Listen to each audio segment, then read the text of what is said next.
This is IB Sports. I'm BJ Griffin. Jake Shields signs with the UFC. Michael Jordan has some thoughts on LeBron James' move to Miami. And would you want T.O. on your team?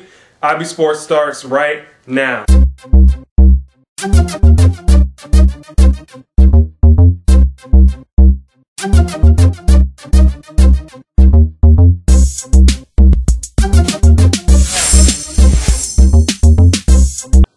Michael Jordan had some interesting comments released about LeBron James' move to Miami. Not directly quoting him, he said that he would have never made a move like that. He said in his day that he would have never teamed with Magic or Bird to win a championship. He said that he was always trying to beat guys like that. Now, I don't think those comments were disrespectful in any way, but I think it does raise the debate of whether LeBron James will ever be considered as great as Michael Jordan. Now, of course, Michael Jordan had some help in Scottie Pippen, but he doesn't have the same caliber of help as LeBron James is getting with D. Wade and Chris Bosh, who were commanding their own teams last season.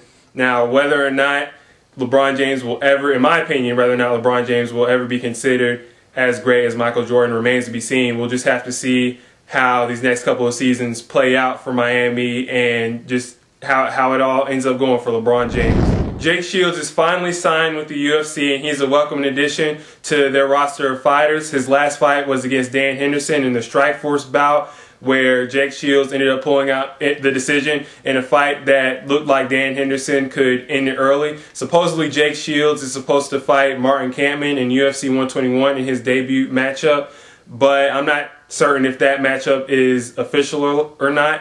The UFC expects big things from Jake Shields. Would you want Terrell Owens on your team? T.O. has yet to be picked up by any team, and it's clear that it's not because of his subpar season with the Bills, but because of the effects he can have on the locker room. Now, T.O. has drawn a lot of media attention over the years. Recently, it's kind of died down since his final years in Dallas. Now, would I want T.O. on my team personally? Would I want to see T.O. on the Falcons? Maybe, because we could use another explosive receiver because we only have one explosive receiver in Roddy White, and our second receiver, Michael Jenkins, is trash. He drops the ball like every chance he gets. So could we use him? Yeah, I think a lot of teams could use his talents, but would I want to sign him? Would I want the Falcons to sign him? Not necessarily, because I wouldn't want him to ruin our team cohesion, because I think we have a very good team cohesion, and we've had great team cohesion since we've signed Matt Ryan. And I wouldn't want Terrell Owens to ruin that, and I think that's how a lot of other teams feel. Tell me if you want T.O. on your team or not, and why. Subscribe, follow us on Twitter. This is IB Sports. I'm BJ Griffin.